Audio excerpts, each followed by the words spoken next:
It's time for Downtown Hockeytown, presented by Labatt Blue Light, and today's guest is senior content producer for the Detroit Red Wings, Dana Wakiji. Dana, it's great to see you. Always great to have you on the show. It's always good to see you guys. How are you guys doing?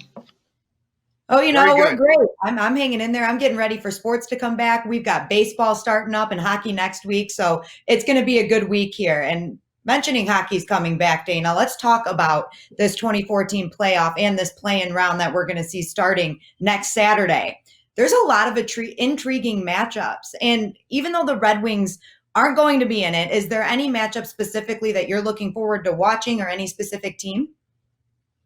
Well, I'm always looking to watch any sport right now, especially since we've been away from sports for so long. So I'll be watching the Tigers too.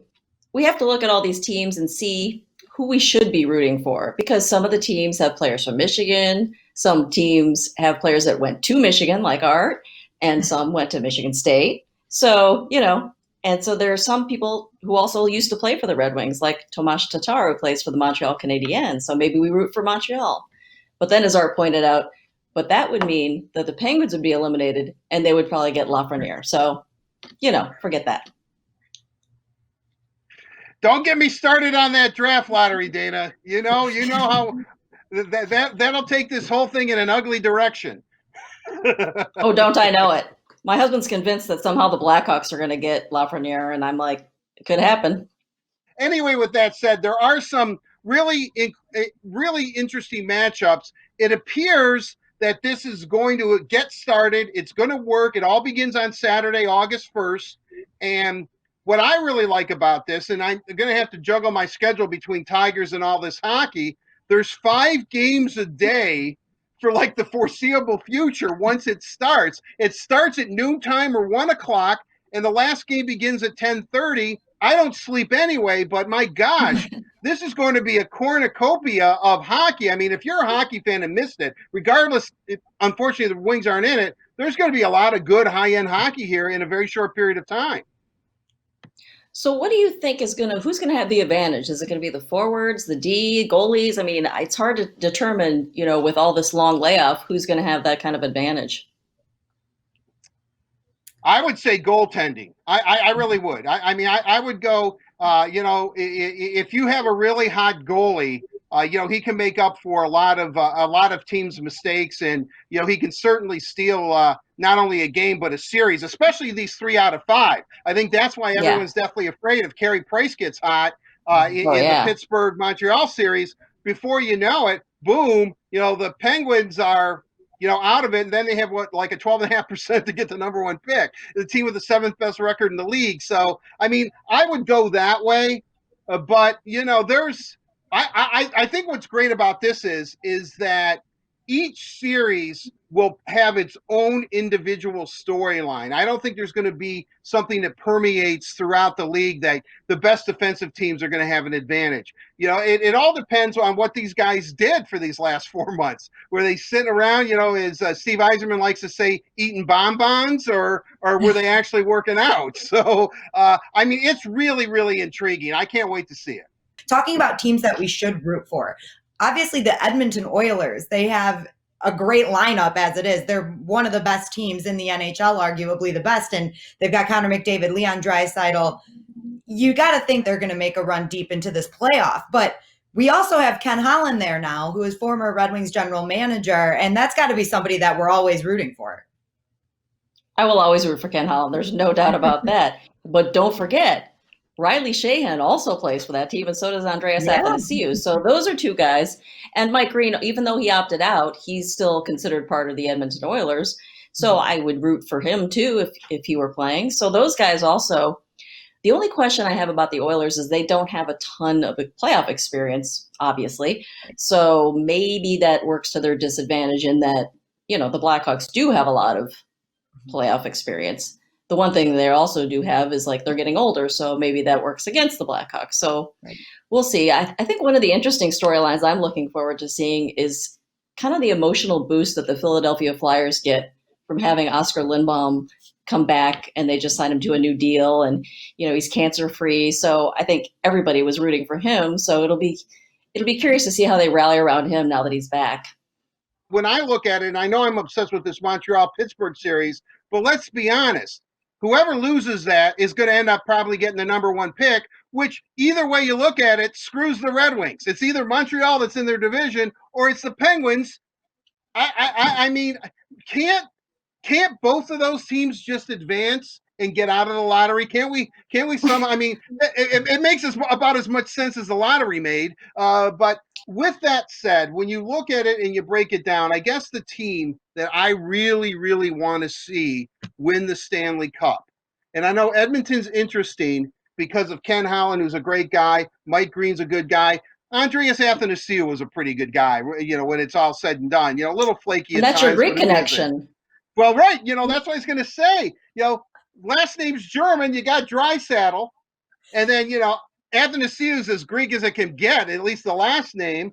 Okay, there we go. And I'm hoping that Connor McDavid is Irish. So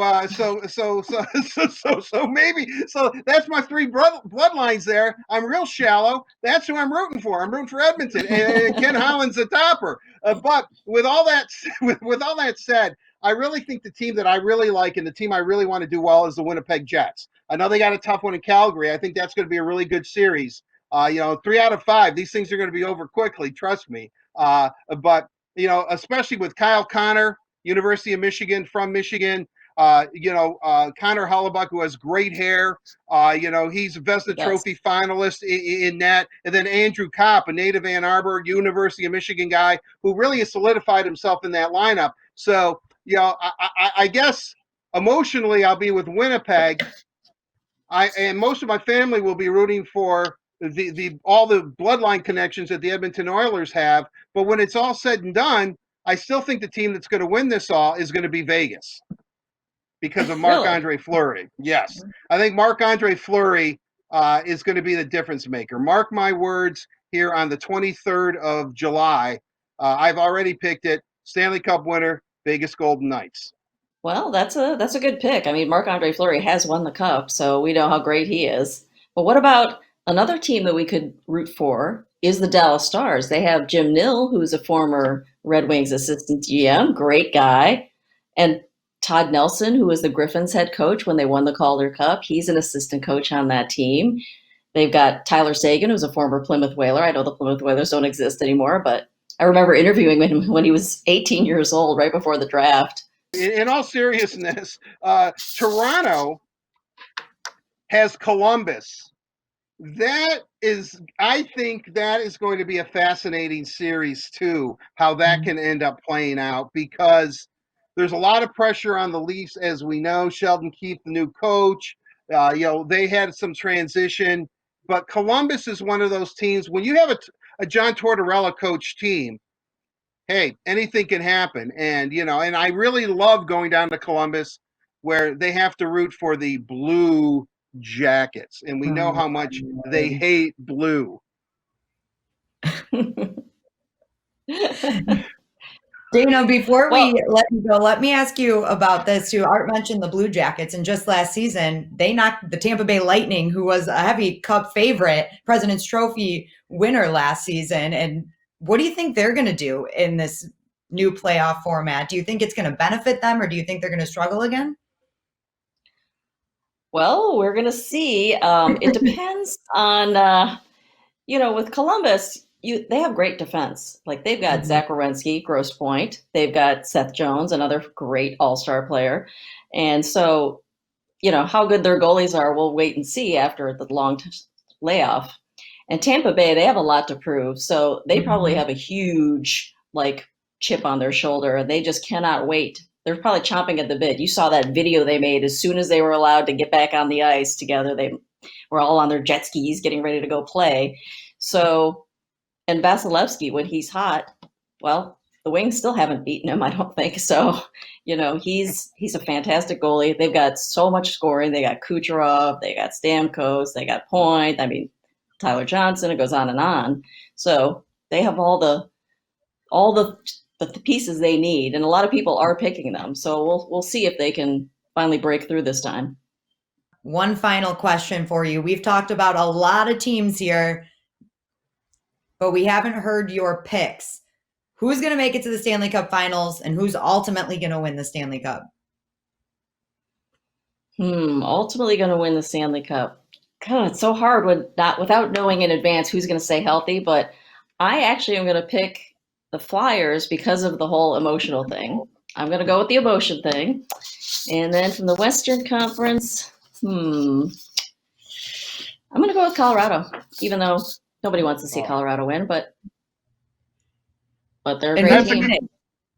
That's so Philly and Colorado in the final. Who's hoisting Lord Stanley's Cup when it's all done, Dana? Then I'm going to go probably with Colorado. I think they've got a little bit more depth. I think Vegas is going to win, as I said, and I hope that they defeat the Maple Leafs in the final. That would be great. I think I'm with Dana, though. I'm going Colorado. So we're going to stick to Colorado winning the Stanley Cup. Thank you, Dana, for joining us today. I really appreciate it. It's been fun. Always great to chat with you. And a big thank you to Labatt Blue Light for presenting Downtown Hockeytown. Labatt Blue Light, refreshing Canadian Pilsner. Visit your local retailer when safe to pick up some Labatt Blue Light.